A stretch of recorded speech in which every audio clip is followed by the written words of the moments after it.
Құрметті студенттер, қазақ әдеби тілінің тарихы пәні 15-ші апта 90-шы жылдардағы әдеби тіл дамуындағы жаңа үдеріс және қазіргі қазақ әдеби тілінің мәселелері деп аталады. Біз апта барысында жалпы барлық өтілген материалдарды пән бойынша қорытындылап, негізгі ой тұжырымдарды таратамыз. 90-шы жылдардағы әдеби тіл дамуындағы жаңа үдеріс, процесс мәселесі. Бұл әдеби тілдің дамуы қоғамдық құрылыстың, оның экономикалық жүйесі мен негізгі саяси ұстанымдарының өзгеруімен байланысты. Жалпы, ана тіліміздің мемлекеттік тіл мәртебесін алуы, оның үкімет тарапынан қамқорлыққа алынуы бүгінгі өміріміздегі жаңа үрдістердің бірі. Яғни мен 90-шы жылдардың көзқарасымен айтып отырмын. Еліміздің егемендік алуынан сәл бұрын ғана 1989 жылы тіл туралы заң қабылданғанын білесіздер. Бұл заң өз кезінде ана тіліміздің қолданыс аясын кеңейтуде елеулі қызмет атқарды. Халықтың рухын көтеріп, санасын оятты. Жер-жерде қазақ тілі қоғамдары құрылып, олар қазақ тілінің қолдану аясын кеңейту мақсатында көптеген жұмыстар атқарды. Алайда бұл тегеурінді басталған жұмыс әдеттегідей 2-3 жыл өтпей-ақ өз қарқынын белгілі бір дәрежеде бәсеңдетіп алды.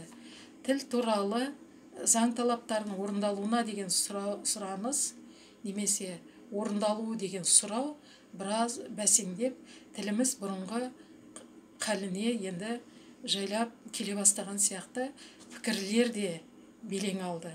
Тіл саясатын берік ұстанып, заң ережелерінің орындалуын қадағалап отыратын өкілетті орган бір құрылып, бір тарап мәселе осындай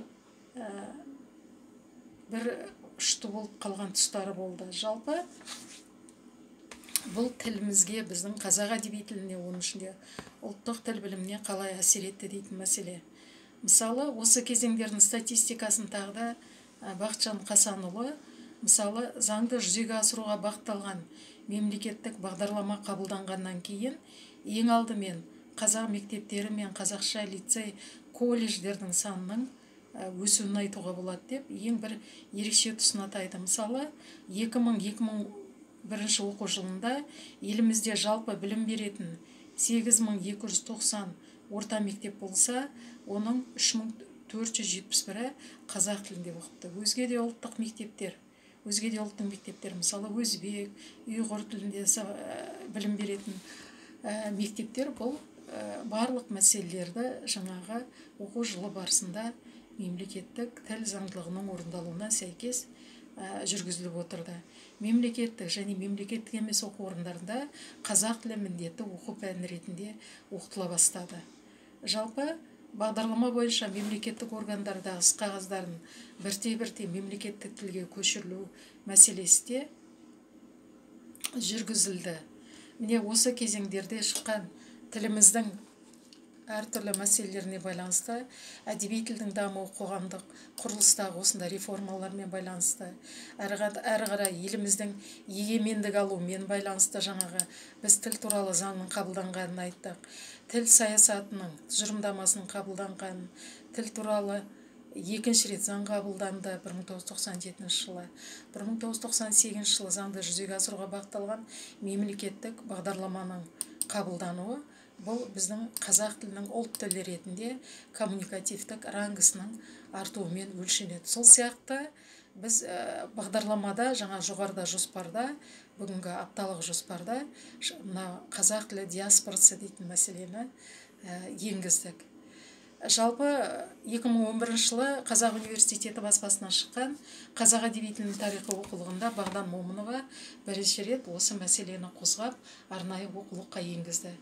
Шығыс Түркістанда ресми деректер бойынша 1,5 миллион қазақ өмір сүретін болса, соның дені осы Іле, Алтай, Тарбағатай аймақтарында, яғни Қытай Халық Республикасының территориясында орналасқан.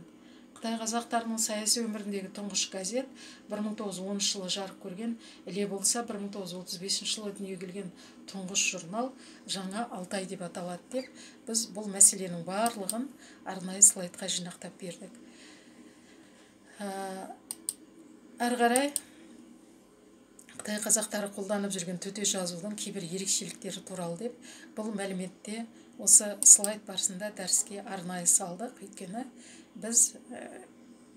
біздің мемлекетімізден тыс мемлекетте өмір сүріп жатқан диаспораның бұл тобында Қытай сөздерінде калькалау арқылы пайда болған атау сөздер, тұрақты сөз тіркестері тұрақталғаны оның ішіндегі деп біраз мысалдарды, мысалы ашылып сайрау, ішіндегісін ақтару, арам пиғылын өзі әшкерлеу деген мағынада қолданылған болса, үш эпос мәдениеттану саласына байланысты Қытай сөзі осындай еркін аудармалардың да сәтті жасалғанын және қолданыста жүргенін бердік. Сол сияқты біз мына жерде жезтаңдай бұлбұл көмей деп арнайы баспасөзде жазылған материалды салған болатынбыз. Сол диаспора тілінің нақты бір мәселесі, қозғалған мәдени мәселесі және арнайы соның практикалық тұрғыдан талдауға мүмкіндік болсын деп. Жалпы тіліміздің лексикасында сөздердің толассыз тасқыны пайда болды 90-шы жылдардан кейін. Жаңа сөздер қоғамдағы барлық жаңа мәселелердің барлығы да тілде тұрақталатын білесіздер, оларды атау керек.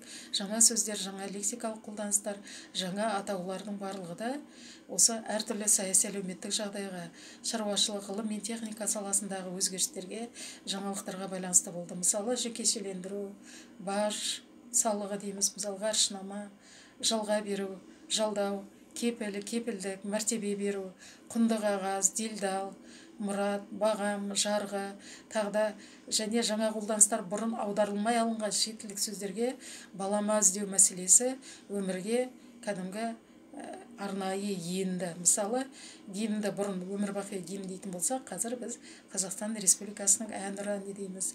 Транспорт, көлік, цивилизация, өркениет, анализ жасау, саралау, суверенитет.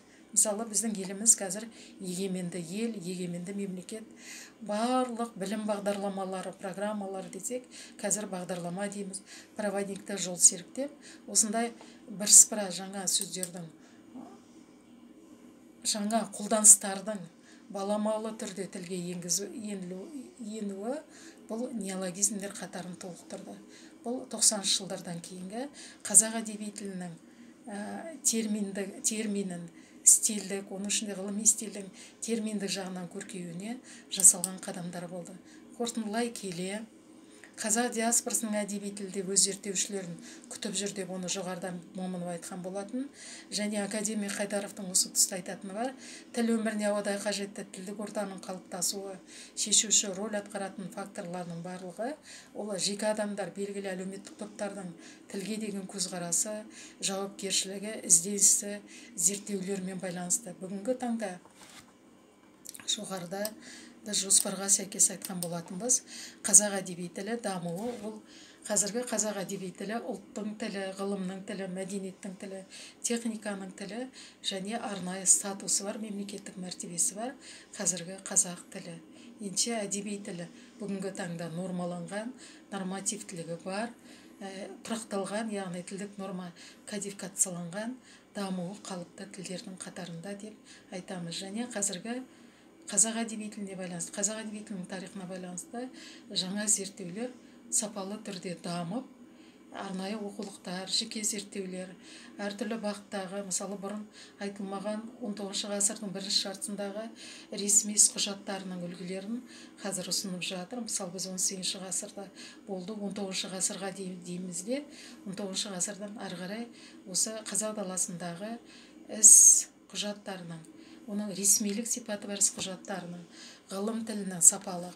Бағана Ахмет Байтұрсынұлы ұсынған мысалы төте жазудың реформалану дейтін сияқты осындай арнайы зерттеулер, мысалы кезінде Секирхан Хасанованың Ыбырай Алтынсарин шығармаларының тілі және Ыбырай Алтынсарин шығармаларының қазақ әдебиетін қалыптастырудағы бір өлшемі дейтін мәселелер көбірек айтқан болатын.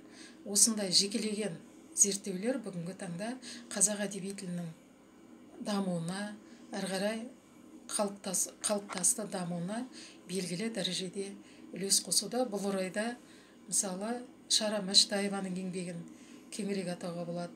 Екі бастан осы барлық қазақ әдеби тілінің проблемаларына қатысты мәселелердің барлығының осы түпкі нүктесін қойып барлығын бір орайда жинастырып жүрген белгілі академик ғалым Рабиға Сыздықованың еңбектері біздің әдеби тіл дамуындағы жаңа сапалы еңбектердің қатарында.